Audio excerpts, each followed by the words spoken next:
Pois en Vilalba existían dous cines. Existía un cine aquí fronte á Academia, á Rúa de Meira, que agora desapareceu o edificio Malocine, e despois existía o cine parroquial. As películas que traían non eran moi axeitadas para nenos.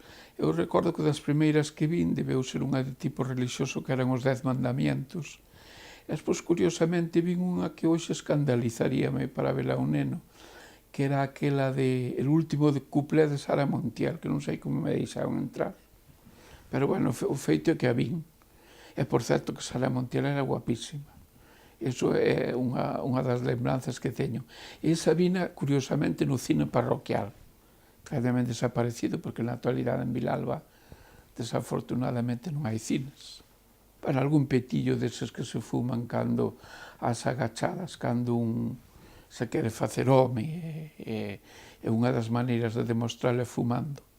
Pero non, co tabaco e coas drogas, afortunadamente, debían ser dos poucos que nunca tiven así un contacto estreito. Pois eu de amigos non recordo que cultivasen tabaco, pero meu pai sí que o cultivaba. Meu pai era un fumador empedernido e cultivaba no medio das leitugas, das xudías, e sí que o cultivaba, sí. E despois, o que non me acordo era do proceso. E miña nai cultivaba café. Eu cultivaba café. Porque eran anos duros aqueles. E o tabaco, o que non me acordo é cal era o proceso que seguía, ese sí que non me lembro. Pero sei que o cultivaba porque teño visto a planta do tabaco. Porque era un produto regularizado, estancado, está prohibido, pero, bueno, así un pouco as agachadas, cada un defendíase como podía. Outros, como un veciño meu, fumaba rama de pataca, envolta en papel de periódico, que debía ser unha bomba explosiva, porque cando tiña 89 anos preguntoume a min se deixaría de fumar. Dixenlle: Manuel, ti cantos anos levas fumando? Dixo: porque desde que tiña 13 ata a actualidade. Dixo: e non sempre tabaco. Dixe: pois non fumarías marihuana ou cousas por aí polo estilo. Dixo: non, rama de pataca envolta en folla de periódico. Dixo: pois eso debía ser veleno puro. Meu pai non, meu pai liaba o cigarro con papel de fumar, pero o proceso de preparado, do secado, de picalo, eso sí que non me lembro como facía. Eu nunca tive en afición, hasta que acabei a carreira, prácticamente. Pois nunca tive así fondas preocupacións políticas. Mesmo na universidade nunca fun así moi preocupado polos temas políticos. Gustábame máis estudiar. Co mellor non eran incompatibles, pero, bueno, gustábame estudar e xogar ao fútbol. Entón, pois, prácticamente non me quedaba tempo para a política. A política apareceume máis tarde, xa cando empecé como profesor, pois entón empecé a decatarme de determinadas cousas e a preocuparme pola temática política. Pero, ata entón, non. Meus pais, como lles custou moito, pois, custearmos estudos da carreira, pois o que facían é que me controlaban cos rendimentos académicos foran bons. E mentres eso fora así, pois non me puñen obxección de ningún tipo. Empeceime a preocupar polos temas políticos porque en Oviedo, onde eu estudiei filosofía e letras, despois fixen os cursos de doutoramento, estiven ali 4 anos como profesor na Facultade de Letras, pois empecé a asistir a un cinefórum no Palladium. Entón poñían moitas películas daquelas surrealistas italianas e foi cando me entrou a min a preocupación política. A partir entraba en contacto con outro tipo de xentes que se tiñan preocupación pola política e foi aí onde me empecé a concienciar. Por outra parte, coincidía cos últimos anos do franquismo e tamén todo aquilo estaba en ebullición, non? E foi cando me entraron a min as preocupacións políticas. Ata entón, era un tema que non me preocupaba. A parte disso, era becario e había que andar con certo cuidado porque era un dos motivos suficientes para retirarlle unha beca.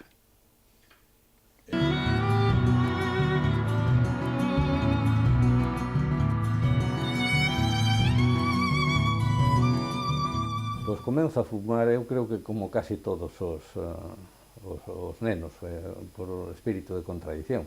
No seminario, por suposto, tiñamos totalmente prohibido fumar, e era unha forma pois, de transgredir a norma.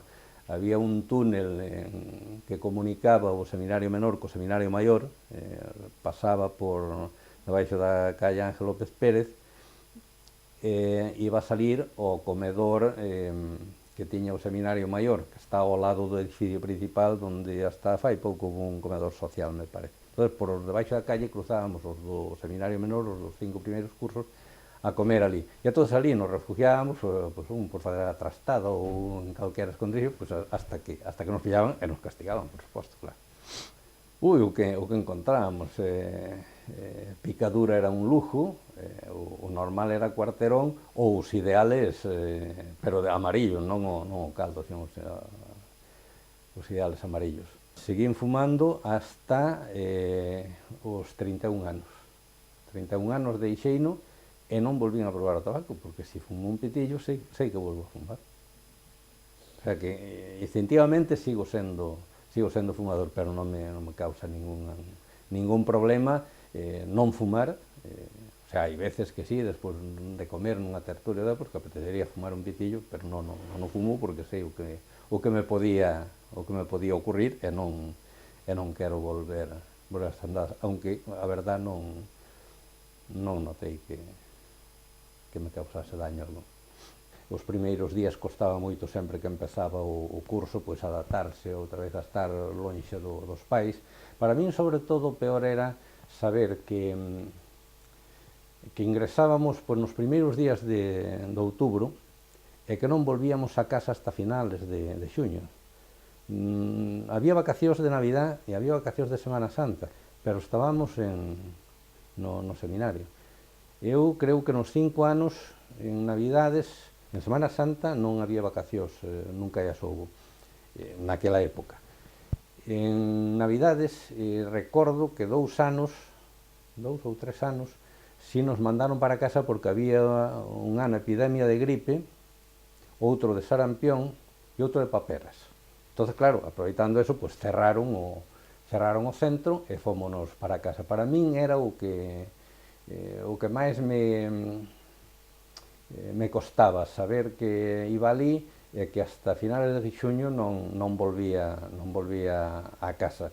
De todas formas, meus padres cada 15 días como máximo viñan a verme aquí, e viña tamén outra familia que se desplazaba a Lugo por calquer motivo, tamén visitábame moito outros dali do pobo que tiñan outro fillo no seminario tamén, e vivían aquí en Lugo, pois iban todos os jueves e todos os domingos, e eu tamén acudía á cita, o sea que non había unha separación tampouco, e a comunicación era por carta, claro. Sí, efectivamente, salvo por enfermedad ou por calquera outro, ou por enfermedad un familiar ou unha cousa similar. A vida no seminario seguía sendo exactamente igual, excepto que non había clase. Pero en vez de levantarnos ás 6:30 da mañá, nos levantábamos ás 7:30, e despois o resto do día, en vez de clases, recreo, pero as sesións de estudio seguía habendo exactamente as mismas que durante o curso. Que si había era salida de paseo polas tardes, en vez de estar toda a tarde no seminario ou en deportes ou estudiando, salíamos de paseo á calle.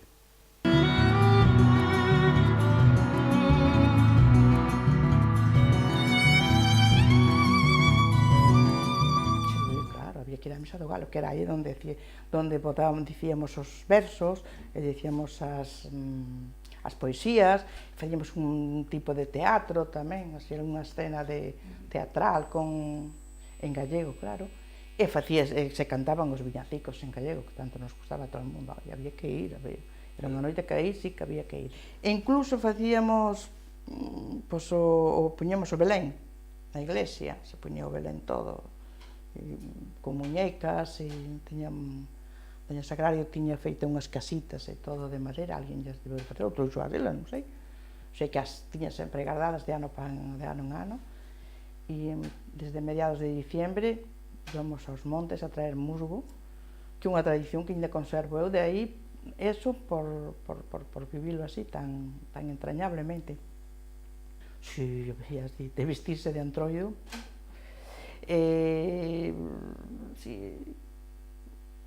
de máscaras, pero máscaras non se facía moito, pero vestirse de antroido e esa semana de antroido de andar correndo por aí, sí que se facía, na miña época. Antes da miña todavía era peor, sí que había, e antes de nosotros máis todavía, porque antes facían o jueves faroleiro, de tirarse fariña de uns a outros, de, eu que sei, contaba, eu oía contar a meus padres eso de todas as tonterías que se veían, que eran de aupa. Nosotros era de vestirnos de antroido, de enanitos, había unha señora moi parandeira que vestíaos a todos con cestos, facíaos de enano, pero enanos tal cual, era increíble, unha persona grande que lle poñía unha cesta na cabeza cos brazos así, era enano tal cual. Un señor con moito xeño, que tiña moito xeño, pero que, sin embargo, nos carnavales, o domingo e o martes de carnaval, se vestía de antroido, e facía un antroido el pequeno, que era Fermín, o señor Fermín, o práctico, e con el andaba, e con el salía todos os anos, fixese o tempo que fixese, el salía co seu Zacarías ás costas, e se puñía polos bares a falar, que si o tempo, que si os barcos, que si estaban derribada, que si, bueno, toda esa cousa de mariñeiros, que nosotros andábamos detrás del, claro, de bar en bar detrás del, escoitando ao señor este que parolaba co antroido que facía, que era o seu irmão Zacarías, e contáballe todo o que había pasado durante todo o ano, e iba contando a él, e iba de bar en bar. Eso tamén era outra cousa que me había quedado, aparte xa de, bueno, pues de que se vestía, pues, de antroido, incluso a burras e cousas así, facendo tamén así historias. Pero eso na calle, non sei se unha vez houbera algún así baile de máscaras no salón, tamén disfrazadas, as maiores que min en aquel entonces. No, despois xa empezamos nosotros. Despois empezamos nosotros, despois da nosa edad de chavalear para arriba. Si, despois empezamos xa a facer máscaras, bailes de carnaval, cousas xa máis. Penso que foi da miña época en diante, mas foi cambiando un pouco, moito máis despois de haberme casar. Foi desde que nacín, por exemplo, hasta os 21 que me casei, despois dos 21 hasta ahora, que cambiou San Ciprián como da noite ao día.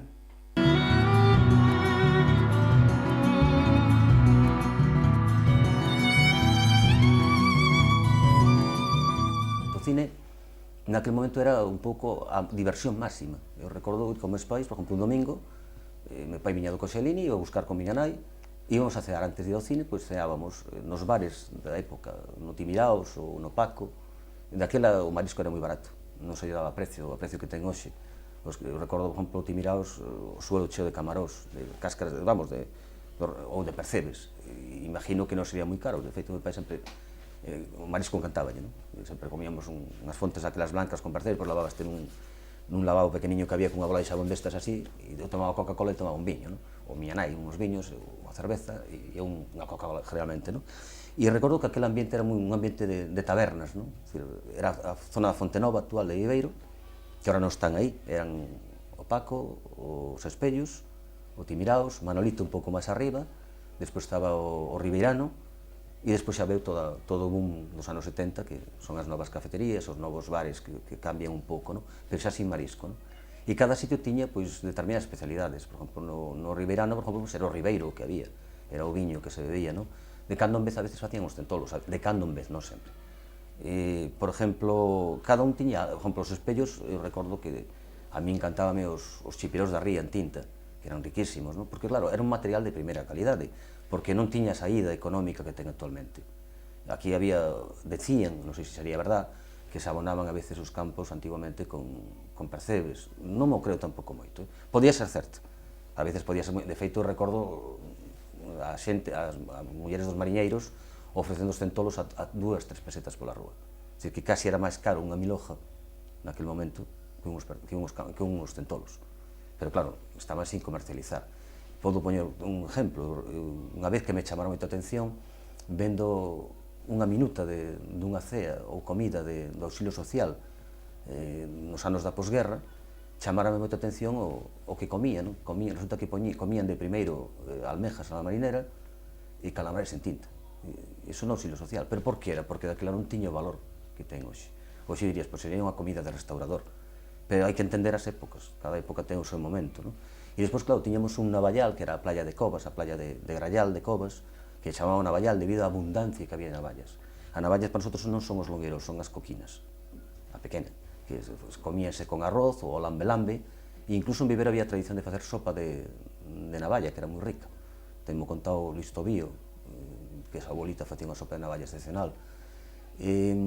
Aparte deso, Covas sempre foi un mundo tamén moi aberto, e tamén viñan os turistas. Desde finais do século XIX, desde o momento que aparece o tren Coruña-Madrid, desde Bamonde a Viveiro viñan en carros de cabalos que tardaban 8-10 horas a veces en baixar, increíble, pero sí, en facer unha distancia relativamente corta, viñan os veraneantes. E eran familias de Viveiro, moitas delas, ou de Lugo, que o caso vos, por exemplo, a tua familia, os Cora, que tamén estaban en Viveiro, evidentemente, que vivían aquí, teus tíos. Pero como teus tíos, outros moitos, non? Os Azcárraga, 1001. Despois xa nos anos 60, despois que a cidade veraniega xa con diseño de Pernas, Pernas Peón, o secretario de Ayuntamiento, a Bo, neste caso de Ramón Pernas, cando se diseña a finais dos anos 20, pois vai ser un proxecto que despois se frustra, que é unha pena porque é unha especie de cidade lineal, con chalés pequeniños e con cociña, con Antón Cociña, como gran diletante, unha persona que dinamizaba totalmente o turismo, que chegou a facer unha película da Casa Pate Freres, rodada en Viveiro, con uns cámaras daquela época que tuvo unha novedade impresionante, e ao mesmo tempo cun salón de baile que era excepcional para a época, non? E entonces Covas sempre foi, digamos, o glamour de Viveiro neste sentido. Primeiro viñan as casas e despois xa se construían os primeiros hotéis, igual que o Hotel Venecia, Hotel Villa de Venecia, que se construye en 1911 e que chamaban Villa de Venecia porque a Viveiro chamabanlle a Venecia chiquita, debido a que o mar casi daba nas antiguas murallas. Despois tiras as murallas e as casas adiantas as murallas, as casas de galerías, non? Acristaladas, todo o que é a travesía. E xa digo, o turismo sempre marcou tamén moito a Viveiro porque a colonia de Madrid, a colonia de León e de outros moitos sitios que viña permanentemente, pois claro, traía tamén novedades sempre. Aparte, familias como Canosa e outros moitos, Luis de Carlos despois do Madrid, Álvaro Gil, e un longo etcétera, pois era xente tamén que aportaba moitas novedades a Viveiro, aparte de unha presencia económica forte que o turismo, vivíamos un pouco do turismo cando ninguén vivía, porque Foz neses anos, Foz ora tamén unha gran potencia turística, evidentemente, e tira moito de Lugo, pero neses anos era máis Viveiro, digamos, o turismo de élite, digamos, que traía aquí totalmente a Viveiro, non?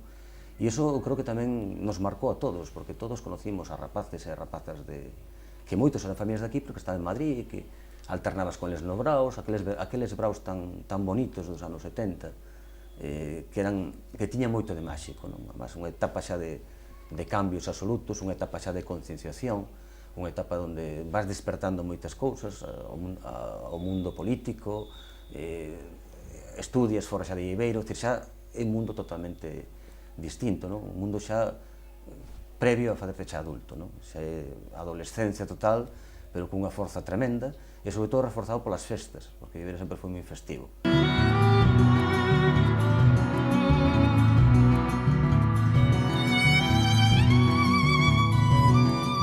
Das barracas do San Froilán, a min chamaba de cativo o teatro argentino, non? Por fora. Pero no teatro argentino tiñan fora un home vestido de payaso que facía playback. Quero dicir que facía como que era el o que cantaba, fose a voz feminina, fose a voz de un trío, o que fose o que se cantaba dentro, non? Pero eu pasaba realmente tempo vendo aquel home ali subido, verdad, e escoitando o que decía. Como tamén me gustaba a barraca de Barriga Verde, porque unha rapaza do meu barrio, tamén era maior que a min, pero bastante maior, vestíase, debían a contratar para esa época, e estaba ali fora vestida de andaluza, con traxe deses de faralaes, ou eso, poñase ali. Entonces eu iba a ver ali, vía a Marina ali posta de andaluza, chamábame moitísimo a atención, non? E tal. E algunha vez entraba, claro, cando podía, o ese. Despois estaban, é verdad, é que eu sempre fui moi papón, non? É todo, a mí chamou a atención todo, eu sigo me asombrando de ver a un malabarista mover eso, e sigue me asombrando moito. Despois estaba o dos coches eléctricos, non? Que eso xa era, e despois a mí chamaba a atención moito os fulanos que viñan coas barracas, que eran tipos que levaban moitas veces unhas botas así, estilo vaqueiro, non? E tal, e unhos cintos cheos daqueles moedas, non sabes, da Real, ou da Urrás, tiñan. Entón eu, claro, de neno vía aqueles tíos. Home, o mellor é que me apampaba porque neles igual vía eu a posibilidade de estes tíos agora están aquí, mañá están no outro lado, que era o mundo, non? O sea, era a viaxe, eran os horizontes que eu non tiña, pois é probable que me chamaran tantísimo a atención. Pero vamos, eu apampaba hasta cando rifaban unha restra de potas en la tómbola de los jamones, non? Aquilo era, pois eu estaba ali agardando a ver a quen lle tocaba, porque a alegría da señora a quen lle tocaba unha restra de potas que probablemente a pobre non pudese encher ningún, pero aquilo era increíble, non? E despois había unhas barracas que afortunadamente desapareceron, tipo de barracas na que eu recordo unha que se chamaba, non sei que, Los Hermanos Canarios, que eran unhas, non sei se eran irmãos, supoño que sí, non sei se eran, había unha muller polo menos, ou dúas, e un home e tal, que eran rapaces dunha gordura bestial, ou seña, eran dunha obesidade mórbida, desa espantosa, e entón exhibíanos. Tú pagabas unha entrada para ver a eses fenómenos tal, non? Depois tamén había o da muller que tiña a cabeza de non sei que, pero iso xa se vía moito truco. E recordo moito tamén un motorista portugués que facía aquelo no tubo aquel, como se chamaba, non sei que, da morte e tal, que era un motorista portugués que se chamaba Antonio Fernández Moreiras, igual que o Totín, que era do meu curso. Entonces eu... Pero aquel era, realmente o tipo era un fenómeno, porque non sei se chegaches a tempo de velo, supoño que sí, non? Pero o tío aí movíase por ali dentro, que aquelo era... en fin, viñan cousas que nunca viñeran. Entón tú aproveitabas eso. E despois encantábame moito ir ao campo da feira, porque había moitísimo cabalar, non sabes, se vías ali xente que viña de fora, hasta negros, que daquela era unha cousa rarísima, non? Entón iba por ali, e ali estaban ademais os casetos do pulpo, que como eu moitas veces recordo, pero ninguén me fai caso, e fan ben, non? Chamabanlles garigolos, e había que volver outra vez recoller eso, porque realmente era bonito. E un deles, o de Jacinto, un dos que poñía, un dos garigolos, era amigo de meu pai. E entonces, bueno, íbamos ali con relativa frecuencia e demais, non? E o garigolo chamábase Francisco Alegre, que era un pasodoble que estaba de moda daquelas, poñía Francisco Alegre, tiña un galo arriba, e poñía Francisco Alegre baixe de baranda. Era como se chamaba. Despois había outro que era o de Manolo o Panadeiro é o que chuta primeiro, en fin, quero dicir que había os títulos dos garigolos aqueles tiñan moita gracia, estaban moi ben, si queres, me acordo, si queres bombiño e bon pulpo e bombiño, non sei que, bueno, non recordo, pero bueno, facían así rimas destas, eran moi estos, e entonces ali tamén ali vías a toda a xente, pois toda a xente da provincia iba a comer o pulpo, non? E entón ali vías paisanaxe de pintoresco de todas formas, e a mí sempre me gustou fixarme así, non? Isto é, e xa de pequeno miraba moito para todo eso. Claro, as festas foronse modernizando, foronse actualizando, foron perdendo todo aquilo de inxenuo que tiñan, verdad? Pero, home, siguen sendo unhas festas a ter en conta e a respetar, non? É verdad que molestan, sei, que é demais, pero bueno, pero son. Ainda sigue acudindo a xente da provincia, que iso é algo que me... Tamén recordo con moitísimo interese as corridas das amotos, que se chamaban no meu barrio. Corrida dos amotos que era ao redor da muralla. Oye, aquí correron desde Ángel Nieto, pero xa antes corría un John Grace, un tal John Grace, que despois fora, que realmente chamábase Juan García, pero era de Gibraltar. E entón, pois, oi, John Grace sempre queda moito mellor a hora de correr na moto, aquel Ortueta que corría naquelas Norton de 500 centímetros cúbicos. Quero dicir que o das corridas dos amotos era unha cousa increíble, xa ves como se poñía a muralla, a xente sentada no eso, non sei como algunha vez caería alguén, pero vamos, non sei se pasou algunha desgracia. Pero aquilo tamén era outra das cousas que moito me gustaba. E a xente da provincia acudía ao Domingo das Mozas fundamentalmente, non? Pero o día da corrida dos amotos tamén acudía moita xente, non?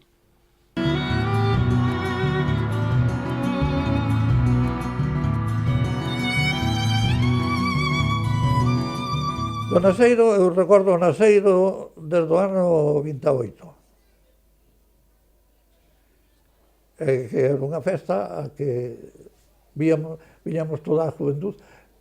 Eu non iba a ninguna festa máis que a do Naseiro. Na do Naseiro estaba hasta as 2 ou as 3 da mañá. Volvíamos cantando para a aldea, os veciños e veciñas, todos xuntos en bandilla. Era a única festa que eu acudía. E gustábanos, pero nunca en Naseiro estuve de comida. Eso que fun 5 anos, como lle dixen antes, 5 anos da comisión para revivir o Naseiro que estaba caendo, estaba en decadencia. Recordo que o primeiro ano foi unha comisión que había unha representación doble de cada parroquia do Vale que traballábamos en Chavín. Solamente éramos obreiros de Chavín. E fixemos a festa que antes non se daba pedido polo pueblo, fixemos a festa sin pedir nada no pueblo. Nada máis que os que quixeron dar voluntariamente. Cos anuncios dos proveedores e dos clientes de Chavín, donde están todas as casas anunciantes con artículos de xente de Viveiro que escribía a súa crónica sobre Naseiro e as poesías de Noriega Varela sobre Naseiro. Veña advertirche Romeiro se non está sobre aviso, que a imitación do Naseiro fixo Dios o paraíso.